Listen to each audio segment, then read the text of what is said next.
La vida emocional repercute en el sistema inmunológico, por lo que estar sanos depende en parte de tener un espíritu optimista. Las emociones constituyen una de las facetas del ser humano más desconcertantes. Conocer qué son y cómo funcionan es el primer paso para alcanzar el autocontrol. Toda emoción supone reacciones físicas encadenadas, que si bien en un primer momento son normales y hasta necesarias, cuando se prolongan o tienen lugar de forma desproporcionada, aumentan los niveles de toxicidad de nuestras células, pudiendo llegar a desencadenar enfermedades orgánicas.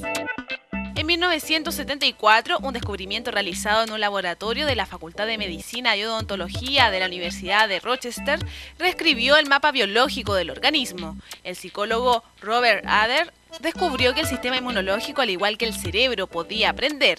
Su conclusión causó gran impacto. El saber predominante en la medicina había sido que solo el cerebro y el sistema nervioso central podían responder a la experiencia cambiando su manera de comportarse. La parte más evolucionada del cerebro es la que se utiliza para conseguir el control de las emociones. Con inteligencia racional debemos ordenar a nuestro cerebro que razone las causas de un arrebato de ira o un ataque de timidez y luego ordenar que la emoción se calme.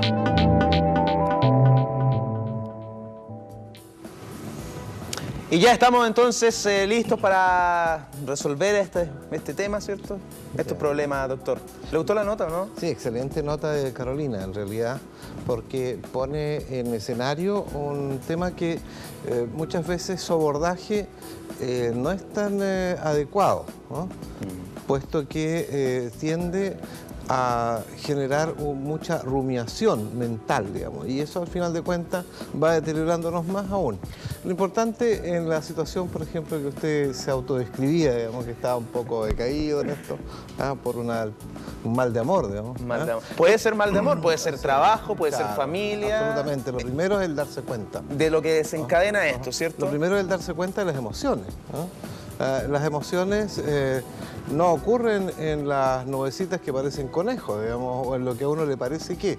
Las emociones no son otra cosa que la expresión, la exteriorización de nuestro funcionamiento neuroquímico, a nivel, ¿no es cierto?, no solo del sistema nervioso central, del cerebro, sino que también de toda nuestra corporalidad.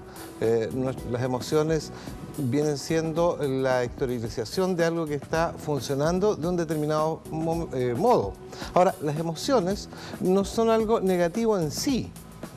Por sí, pues, las emociones corresponden, ¿no es cierto?, a fenómenos de adaptación a circunstancias que son cambiantes en el ambiente. Doc, pero todos tenemos emociones y claramente hay algunas personas que las demuestran más que otros. El retraerse y el ser quizá un poco más tímido, el guardarse las cosas, todo eso, ensimismarse, puede llegar a ser contraproducente, ¿no? No, es que las emociones como tal no son otra cosa que la exteriorización. O sea, todos expresamos emociones constantemente. Nuestro modo de ser, nuestro modo de estar en el mundo, de ser aquí, es un modo emocional. Nuestro lenguaje, lo que estamos expresando ahora, que cuando dialogamos, cuando conversamos, está teñido por la emoción. Imagínense que los estudios han demostrado que el 90% o más de nuestras decisiones en lo cotidiano son emocionales. O sea, está mal dicho cuando, por ejemplo, estamos conversando y yo... Disculpe que me emocioné. Está bien. ¿Está bien? Está bien. Pero lo importante es hacer el el darse cuenta. Ya, pero no es solamente la emoción relacionada con el llanto, con la emoción. No, la emoción, la risa. La risa es el una contento, digamos, es un modo de expresión emocional. O sea, no solamente son las emociones, comillas, negativas, que habitualmente estamos en lo achacante, digamos, como es la ansiedad y la angustia, que por cierto tienen su fenomenología que causa deterioro y daño, digamos, sobre todo cuando estas son persistentes en el tiempo. O sea, pero el emocionarse, el tener pena, el tener ansiedad o angustia en un determinado momento es parte de un fenómeno de adaptación. La situación es cuando esto, Edgardo y la teleaudiencia, se prolonga en el tiempo. ¿Qué puede pasar ahí? El tiempo se lleva a producir un correlato hacia la corporalidad, hacia el resto de nuestros sistemas, ¿no es cierto?, especialmente afectando nuestras hormonas, hacia el sistema endocrino, pero principalmente, y es el motivo que nos reúne hoy en día, ¿no es cierto?, de conversación, afecta nuestra inmunidad. O sea, una angustia, ¿cierto?, una ansiedad nos puede llegar a provocar alergia. nos deja en una situación de hipersensibilidad, de mayor reactividad frente al ambiente para generar fenómenos de desadaptación. O sea, o principalmente, digamos, en el caso de la ansiedad y la angustia, que es lo que se ha estudiado profundamente en los últimos 30 años en el mundo y en diversas comunidades, ¿no es cierto?, lo que va a generar la emocionalidad de ansiedad y angustia persistente en el tiempo es fundamentalmente un detrimento, un deterioro de nuestra calidad de respuesta inmune, y eso en la clínica, en lo cotidiano, se va a expresar en una condición que puede que no sea muy académico lo que voy a decir, pero en general nos ponemos más achacosos, ¿eh? Lo que dicen las personas, mire, yo tenía buena salud, ¿eh? Pero sabe que de un tiempo a esta parte, me las agarro todas, o sea, los resfríos ya no son resfríos, ¿por el paso del tiempo? Se me complican. No, ya no es el paso del tiempo, sino que es el impacto negativo de la ansiedad y la angustia cuando es persistente. O sea, aquí quiero separar un poco esto, Edgardo, fundamentalmente son los fenómenos emocionales agudos, ¿no? Son connaturales a una expresión de adaptación. Hoy en día... Pero cuando esto es persistente, ya, claro. Ahí cuando se prolonga en está el el tiempo. tema del deterioro. Pero hoy en día, Doc, porque uno asociaba la angustia, ¿cierto?, la ansiedad quizás con las personas más adultas, ¿no? No, la emocionalidad es parte de la vida. Pero espérame, yo lo que le quería decir es que uno quizás antes la angustia y lo que usted decía, los achaques, todo eso, uno lo asociaba con la gente más adulta, pero... Bueno. Ya, no me dice que no. No, pero lo que le quería decir es que hoy en día me da la sensación de que muchos jóvenes también se están enfermando por esto. Sí, lo que pasa es que hay que tener cuidado con los conceptos, digamos, de no infundir más miedo de lo que uno naturalmente pueda tener o temor a las cosas. Mi opinión, y esa es una opinión, digamos, conceptuada por la experiencia de vivir en sociedad. Por supuesto. O sea, yo no vivo fuera de, yo vivo en el mundo, ¿ah? Vivo en este gran Concepción, lo disfruto, también me dan penas, ¿no es cierto? Pero acá el tema central, fíjese, es el darse cuenta que en general estamos viviendo, y esa es opinión ya personal, ¿no es cierto? Me disculpa la teleaudiencia, digamos, pero la sociedad que yo he denominado la sociedad de las 3 I. La sociedad de las 3 I. De las 3 I. La primera I es la inmediatez. ¿Ah? No se respetan los procesos, la vida, digamos, tiene procesos que muchas veces más que el resultado de algo, el encantamiento de la vida está en el proceso, digamos, de vivir una situación. Ni siquiera se alcanza a disfrutar. La inmediatez, la primera I es la inmediatez, todo es para mañana porque si no, no resulta. Todo era para ayer. Claro, o si no, si te lo pedí ayer, para ayer, no. ¿Ah? Por último, si te quieres beber un buen vino, por ejemplo, date un tiempo. Si es un vino de reserva, guárdalo. ¿Ah? A no ser que quieras tomar un cartoner, digamos, pero estamos hablando de otra calidad de cosas, ¿no? O sea, la inmediatez. Inmediatez. ¿Ya? La segunda I, ¿no es cierto?, es la insensibilidad. No se trata aquí del aspecto de la sensibilería, ¿no?, sino que la frase muy recurrida muchas veces, no estoy ni ahí. O sea, no puede ser. O sea, ¿en qué aspecto, estimado? La insensibilidad en cuanto a no estar involucrado en su proceso de vida y con los demás. Esa frase de no estoy ni ahí, no es lo mismo, ¿ya?, con educación que sin educación. ¿Sabe qué? No es lo mismo, perdona, ya con cariño que sin cariño. O sea, por supuesto. Y ahí estamos hablando del cómo hacemos sociedad, cómo convivimos. Bueno, tenemos el último llamado. ¿Aló? Aló. Hola, muy buenos días. Muy buenos días. ¿Cómo se llama usted? Luis Manríquez. Don Luis, cuéntenos por favor su problema. Tengo una alergia a la espalda. ¿Ya? Y quiero saber por qué me salieron esa alergia a la espalda. ¿Por qué le dio esa alergia? Pero, ¿qué es lo que tiene en la espalda? ¿Eczemas, ronchas? Son como rojitas así que se revientan solas. Se revientan, o sea, sale líquido de... No, ¿Ya? no se revientan nomás. ¿Ya?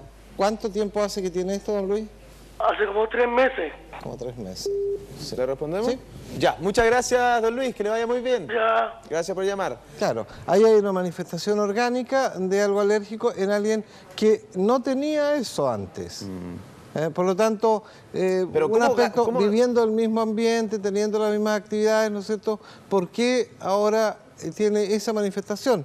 Lo primero, objetivar qué es lo que la causa, qué es lo que se ha sensibilizado para tener ese fenómeno irritativo en la piel. Pero esa causa puede ser una pelea, puede ser una discusión, puede ser, no sé, problemas económicos. Y mira, puede ser bastante múltiple esto, puesto que impactan las esferas del ámbito no solamente de lo que uno tiene, sino que de lo que la persona ansía en la vida. De lo que no tiene. De lo que no tiene. Como decía el presidente Mujica, ¿no es cierto? Yo no soy pobre, ¿ah? Porque yo estoy contento con lo que tengo, ¿ah? Y quiero mucho lo que tengo. Mire. ¿Me entiendes? Pero no me aferro a ello. Por lo tanto, aquí hay una actitud que quizás es bueno y uno de los motivos esta mañana es invitar a una reflexión de fin de semana, ¿no es cierto? Tal vez no un proceso reflexivo rimbombante, sino que una pequeña reflexión. Un ratito. Volviendo a su casa, Estoy después del bien trabajo. con lo que tengo en mi vida, Claro. qué es lo que quiero para mi vida, para los que Exacto. me rodean. O sea, este proceso, fíjate, que no es mágico, que tiene que ver con el ser consciente, con esto que se ha denominado el ajá, el darse cuenta, ¿ah? Porque al darse cuenta y al ser consciente surge quizás, en mi opinión, el único milagro que hay en la vida, y es el ser consciente de lo precioso que es lo que está ocurriendo ahora, Edgardo. Claro que sí. ¿Ah? Porque hacia atrás, obviamente, están los recuerdos del pasado, pero quedarse rumiando el pasado, ¿ya? No es bueno, porque no lo vas a cambiar. Lo que está hecho, hecho está. ¿Ah? Asumir, tal vez pedir disculpas, ¿no es cierto?, que siempre es bueno, ¿ya? Pero tampoco enredarse, ¿eh? Y el otro aspecto es apostar mucho a futuro. Es cierto que uno tiene que planificar, tiene que programar las cosas, ¿ya? Pero tampoco apostar todo a futuro y volverse loco, ¿cierto? despreciar lo precioso, ¿ya?, que está ocurriendo ahora en su vida, ¿no es cierto?, en este entorno donde estamos acá sentados, somos seres humanos, ¿no es cierto?, al igual que usted en la casa, no hay una diferencia mayor, o sea... Oiga, Doc, yo creo que con esa reflexión nos vamos a quedar, Sí. ¿cierto? Con el llamado quizás a pensar un poquito, a compartir ahí en familia, aprovechar Pero el no fin achacante. de semana. No achacante, optimista, con alegría.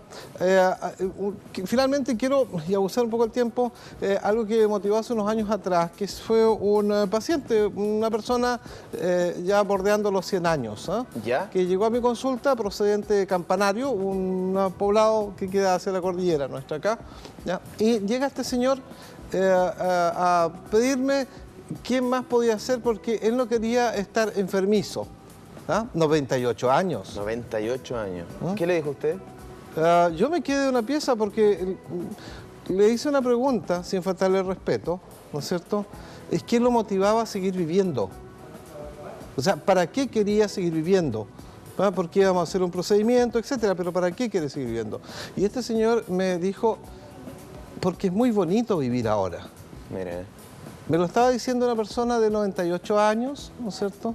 que uno Con podría una pensar bastante que ya calma, tiene todo que felizmente listo. aún estaba bien en la parte cerebral, físicamente con el deterioro de una persona de 18 años. pero que uno piense que ya tiene todo cumplido. Pero que- me Mire, deja digamos, helado con esa respuesta, Sí. digamos, porque es bonito. Imagínense, el concepto de bonito A esa es edad. muy profundo, ¿ya? Entonces le hice una contrapregunta, ¿ah? Le dije, mire, don Eufranio, un nombre antiguo, ¿no? Pero siempre se dice que el tiempo pasado fue mejor. ¿Y Entonces qué me le dijo, respondió? la gente que dice eso me dijo, no vivieron el pasado. De una pieza que... Ahí quedé. O sea, hay que primero el darse cuenta de lo precioso que es el vivir ahora. Nos y quedamos vivirse con eso. Doctor, ha sido un agrado. temazo. Muchísimas gracias por su tiempo. Un agrado, Doc. estimado amigo. Siempre es un gusto que nos acompañe. Quiero regalar, porque siempre regalo un lapicito, digamos, este es un Mire, un qué bien. original, digamos, de una Bueno, marca bien conocida, pero está muy bonito, Está ¿ah? bonito, sí. Muy bonito, amarillo patito. Me lo voy a guardar, doctor.